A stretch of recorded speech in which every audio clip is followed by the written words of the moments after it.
Welcome to the Explainer. I am so incredibly excited to be with you today because, well, we're jumping into something massive. We're talking about the shifting, incredibly high-stakes landscape of startup funding. But we aren't just skimming the surface-level money talk here. No. We're going to do a real deep dive into the underlying mathematical architecture of modern venture capital and exactly how it intersects with true, undeniable creator protection. If you care at all about innovation, who owns it, and how it's fundamentally built, you are definitely going to want to pay close attention. They don't really care if the horse is killed as long as there is one winning. Wow. It's a brutal quote, straight from the source material. But honestly, it perfectly captures the harsh, disposable reality of the traditional hyper-growth startup funding model. Think about it. Billions of dollars are often just torched in a matter of months, all to artificially inflate user metrics. It's a system that treats founders like disposable lottery tickets, and it completely disregards the immense collateral damage, the burned-out founders, the totally wasted technological innovation that gets left behind when those companies inevitably crash and burn. So, here's our roadmap for today. First up, the casino versus the vineyard. Second, the provenance VC subset. Third, crossing the semiotic bridge. Fourth, the agentic publishing house. And finally, securing creator sovereignty. Let's just dive right into it.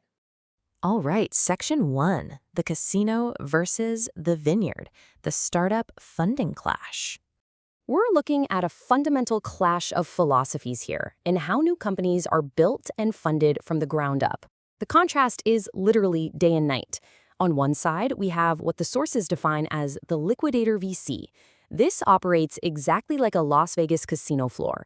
It's totally extractive. It's obsessed with quick multiples, placing aggressive, high-risk bets, riding speculative hype cycles, and aiming for rapid, short-term extraction. But then we have the alternative, legitimacy VC. This model completely abandons that whole casino vibe. Instead, it acts like a hands-on venture architecture lab, nurturing a vineyard. I mean, you wouldn't strip mine a vineyard for a quick payoff, right?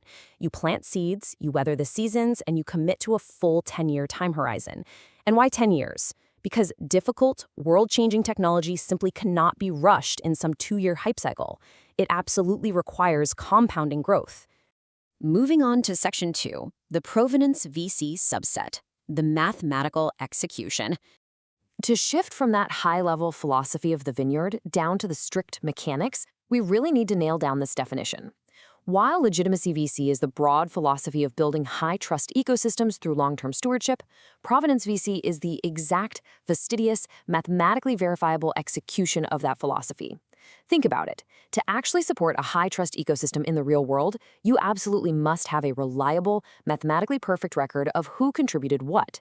If an investor or a founder can't definitively prove who owns a piece of code or a digital asset, the whole thing crumbles the second it's audited. Provenance VC establishes an unbreakable chain of title, basically baking undeniable truth right into the digital substrate. This really breaks down the distinction perfectly. The sources compare standard legitimacy VC, like Mike Mopple's pattern breaker philosophy, to a royalist model. In that setup, the VC acts almost like a king, using their social capital to sort of bestow legitimacy upon a founder. It relies really heavily on social belief and signals. But provenance VC, totally different. It's a Republican model. The VC doesn't bestow value at all. Instead, they act as a clinical librarian archiving realized truth. They rely on cold, hard, cryptographic evidence, what the sources beautifully call the record of sweat. So to bypass that extractive casino layer we talked about earlier, the VC provides the substrate for the author to mathematically prove the sweat of their brow. Section 3, crossing the semiotic bridge, a descent to the metal. Okay, so how do we actually record this sweat at the hardware level? We have a massive physical divide to cross here. At step 1, we have human cognition, OS alpha. It's warm, it's messy, it's highly associative. Then, all the way over at step 3 is the physical silicon hardware itself, the arithmetic logic unit, or ALU. This hardware is completely blind to our intentions. It demands cold, rigid exactness. So to cross this frankly alien divide between fluid human thought and raw electrical voltages, we use step 2, the semiotic bridge. We literally squeeze our fluid imagination through a rigid bridge to safely map our intent down to pure physics. Now you might be wondering, what exactly forms the foundation of this powerful bridge? The answer is pure text. Strictly formatted text, like JSON or Python scripts, is the universal deterministic interface. The sources actually poetically refer to this structured text as the divine script. It is quite literally the only reliable way to safely compile your messy, beautifully associative human intent straight into hard physical reality. By using strict text scripts, we mandate absolute precision. And most importantly, we completely bypass these sloppy approximations, or what the sources call the wood chipper effect, of relying entirely on AI pattern matchers to just guess our math. Which brings us to Section 4, the agentic publishing house, the deterministic layer. This deterministic text pipeline radically reshapes how we view business structures. We have to make a fundamental distinction here. We must separate the AI from the agent. AI is not the house itself, it is simply the metabolic engine. It's the furnace that bakes the discrete units of truth, the bricks, if you will. But a pile of bricks isn't a house, right? The agent is the sovereign anchor that recognizes those AI-generated bricks and fixes them into a rigid deterministic layer. Therefore, the modern venture architecture lab isn't just some software factory pumping out code. It is an agentic publishing house, where the agentic layer creates a habitable, deterministic foundation out of all that raw AI compute. And honestly, this completely transforms our entire understanding of venture capital. Modern VC is essentially the modern stationer's company. A publishing house isn't just a printer. It's a clinical validator. It takes a raw signal, the author's intent, and provides the substrate. It provides the metabolic capital, like the massive raw compute power, required for an author to actually realize their vision at scale. By viewing VC as a publishing house activity, we completely move away from that speculative gambling we saw in the casino model and move into clinical stewardship. The VC's real job is to ensure a creator's authorship is seen, cited, and most importantly, permanently secured in the archives. And finally, Section 5, securing creator sovereignty, protecting the author. So, how does this entire mathematical and venture architecture actively protect the human author? Well, the ultimate goal of combining that 10-year legitimacy VC vineyard with this mathematically exact protective shell is perfectly summarized right here: the clinical realization of inalienable value. True authorship, that genuine, intentional human effort, is deeply rooted in our consciousness.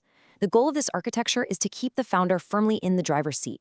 It fully respects the moral and economic rights of the creator, ensuring that their life's work isn't just swallowed up whole by massive, faceless AI monopolies. The sources outline a few absolutely brilliant mechanisms to enforce this.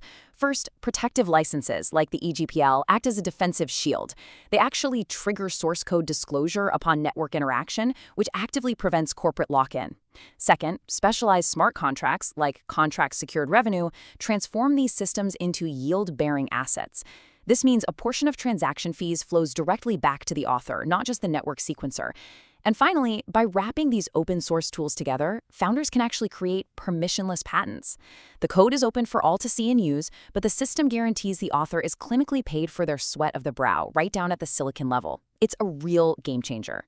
As this entire landscape of startup funding and technological architecture fundamentally shifts beneath our feet, we are all left with a really critical choice. I want to leave you with this final provocative thought to deeply ponder. Where are you going to invest your intent? Where will you build your legacy? Will you choose the fast, extractive, ultimately disposable casino of the liquidator VC, or will you build alongside the sustainable, mathematically sound, compounding vineyard of the legitimacy VC? The future of how we innovate and how we protect true human authorship depends entirely on your answer. Thank you so much for joining me for this explainer, and keep building.